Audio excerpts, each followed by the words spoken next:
kind of digital crossover project. We're kind of interested in interfaces that cross from physical to digital.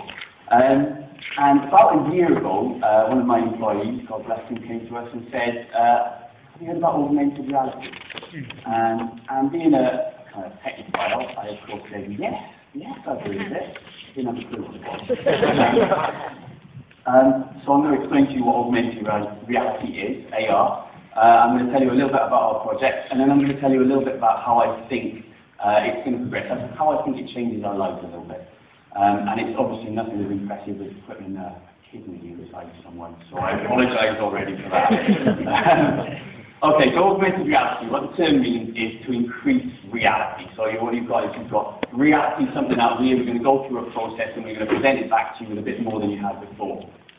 In most general terms, modern terms for it, AR, usually for me means visual processing. And this has been a thing that's been around since about the 60s. And if you think of kind of heads-up displays for fighter jets, you know, when they say this is the enemy, this is your friend, this is how fast you're going. So you've got a camera that's looking out on the world, that's looking out on reality, it's going through some kind of process, and it's presenting it back to you, saying, here's a bit more information than you can interpret with just your eyes. Things like infrared as well, when they present it back to you with colour mapping. That is augmented reality in a visual tracking, visual analysis. And it's all about computers understanding the world, or digital understanding the world, and being able to track it and understand the changes that are going on in a similar way that we do, which kind of goes back to session 1 when we were talking about the Google consciousness. Google knows what's out there now, or it will soon. And what's changed really over the last 50 years is not really the concept, but the application, the scalability of it.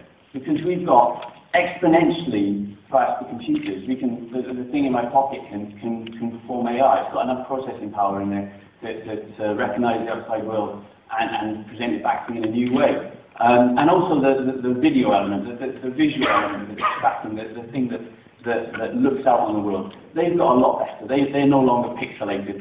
You've got HD on your phone. So what we did is we looked at this technology and we got really, really excited about it because it is really cool. And we had a client who came along and said to us, we're looking away to promote our band. And we came up with an idea, and my business partner is going to come and display it. Come on, he's building his pie, he's milking it.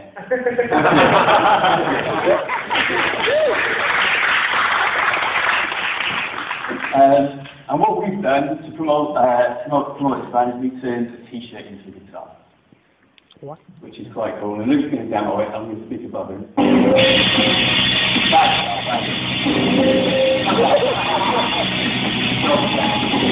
What's happening here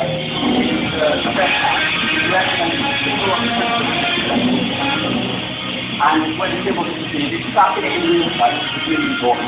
And when it disappears, if we get your timing right, it plays a positive note. If you get it wrong, it plays a bum note for it. And we've got all the kind of the usual bumps that go with that, like a scoring system, and secret potential electronics, which is something that not a lot of people are studying, but you can bung it in the watch.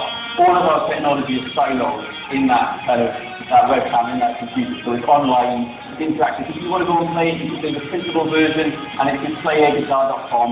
Go and have a go. It's quite a good price. You can get it working. Luke actually really enjoys featuring children's stores on there. We've got the kids are really, really wanting to get the top store, and Luke just steps up and features them and crushes his dreams with creativity for the future. So essentially, what we've got is our technology is really, really simple. What it is just a button, and when it's disappeared, it says that button's off and it's anything. What I would think about it, it's the idea that drives it. It's the understanding of people, and you want to play air guitar, and you know you've done it. You've stood there, you sat there in the car drumming your steering wheel, thrashed about in front of a mirror. And that's the really exciting thing for this kind of technology for me, is the best idea could be some 16-year-old kid in China who knows how to put it into some kind of basic concept. Proof of principle, and that's really all we've done here. We took across to Texas and we stood up next to $1 million companies. We've got their startup companies that have $4 million to spend, and we go, well, we spent about $3 grand not put it together. But it's a lot of fun, isn't it? And that's the kind of the two ways I see this kind of augmented reality going. You've got people who are going to drive the technology to the corners and take it to the exponential, and there's so much cool stuff you can do with it. And then you've got the people who are going to, like us, just mess about with it and have a bit of fun and try and create some engaging projects. And what augmented reality is to me is it's a step on in interface, which is probably the fundamental thing that gets me excited about it. So we've done the levers. Yeah, back in the 19th century, you pull a lever and something happens. You get electricity and you press a button and something goes on or something goes off. And then you've got kind of the advent of modern computing, and you've got that kind of keyboard, and your interfaces get more clever. There's still buttons. And then you've got the kind of the launch of the web, and you've got interfaces, UI, UX. That's all it's user interface, user experience. We're talking about bevels and embosses, and you want to click me now. And then we look at something like this, and you take it out into the real world, and you can print an interface. And you can print it off your computer at home, and then you can arrange it how you want. And the computer's going to recognize it.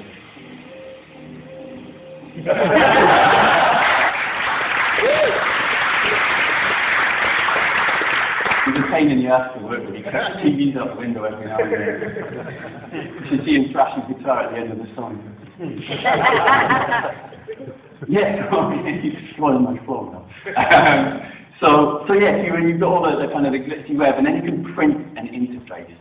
And that's what we've done with the T-shirt. But then take that on one step further, and we're recognising a symbol, which is relatively low technology. And you look at something like Xbox Connect, that's recognising you.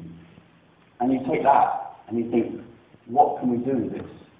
And you look at what the search engines. So originally the web, a lot of text content. We're on dial-up, sort of pinging away, and you want to it's fast. So you've got a mainly text page, and you should just type in the address at the top bar and go to the website, and then the search engines come along and kind of asking Yahoo, and they say, well, actually, we're going to make that content accessible.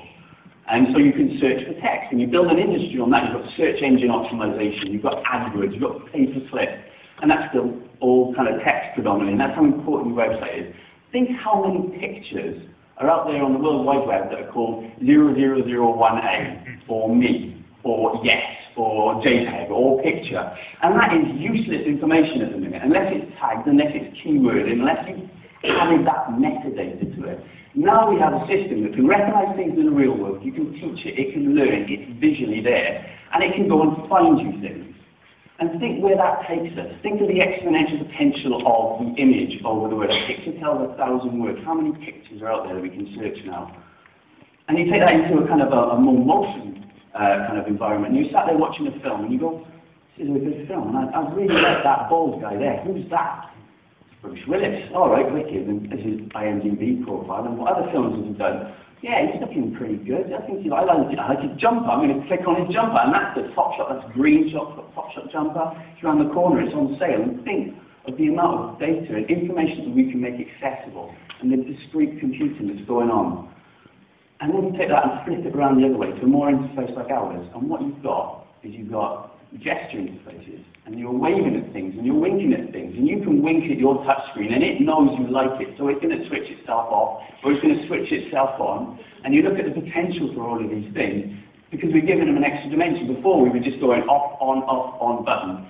We add an extra dimension with a touch screen, so you can swipe, you can expand, we can zoom, we can twist. I'm going to give you that. You're going to be able to do that to it. What can we do now? Where's the precedent for this? What can we do? And I think the opportunities that lie out there are huge.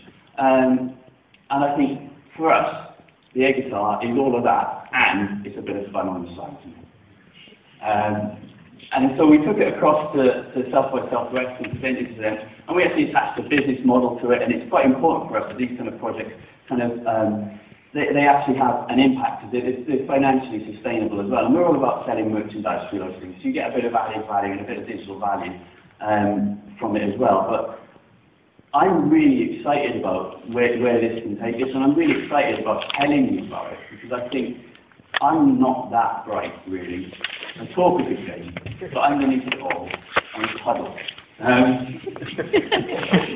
For you guys, you're smart, you're coming prepared. Great, you get the audience on your side.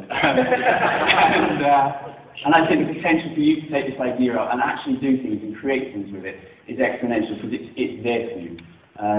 So I'd like to thank you very much for listening to me raffle and rant on. And I wish you very good luck in the future with anything you choose to do with AR.